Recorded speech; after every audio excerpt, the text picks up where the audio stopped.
morning, the Fox News in the morning period, weekdays 6 Eastern.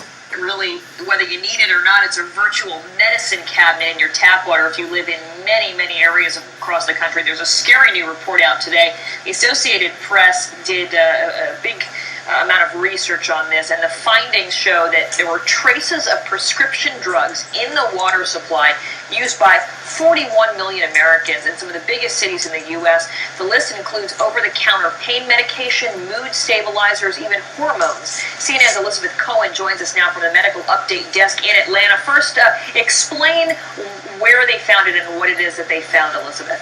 Well, the Associated Press, Karen, they spent 5 months investigating this, and they looked at various municipal water supplies.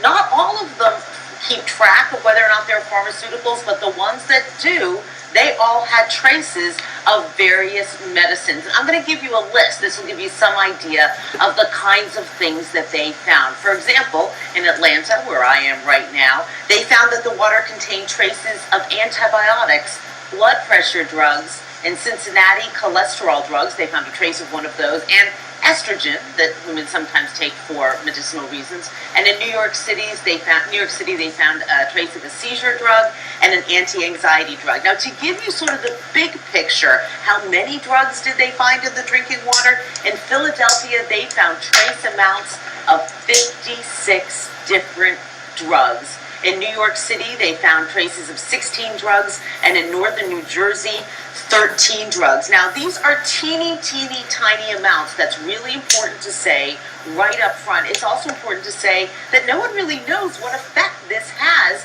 on our health, because really they're kind of just reporting this for the first time. But the Associated Press went to the EPA, the Environmental Protection Agency, and said, what's up here? What's going on? And I'll read you the EPA's response. The response is, we're taking it very seriously. We recognize there's a growing concern about the presence of pharmaceuticals in our water. We're evaluating the potential health effects of contaminants at low levels when they occur and how best to remove them. Now, I'm sure the question that right now is on everyone's mind is, how in the world did drugs get into our drinking water? Well, it's not very pretty, and I'll give you the sort of sanitized version. We all take drugs, and our body does not absorb 100% of everything. Some of it passes through our body, ends up in sewage. Sewage is then treated and ends up back in the water system. Karen?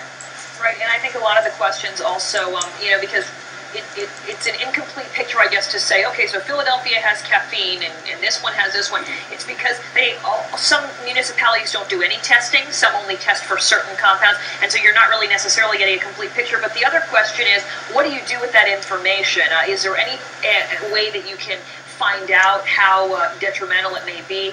And also, is there any way you can avoid ingesting it if you find yourself concerned?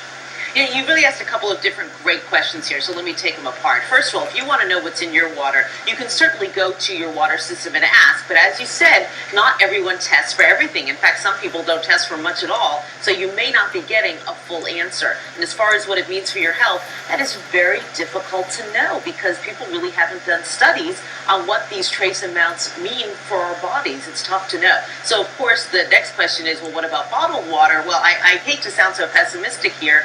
Bottled water often just is repackaged tap water, and that doesn't help us much at all either. Or even sometimes if it's spring water, it could still possibly contain these trace amounts. Humans basically have an impact everywhere, and those filters at home, they are not sensitive enough to get rid of the pharmaceuticals.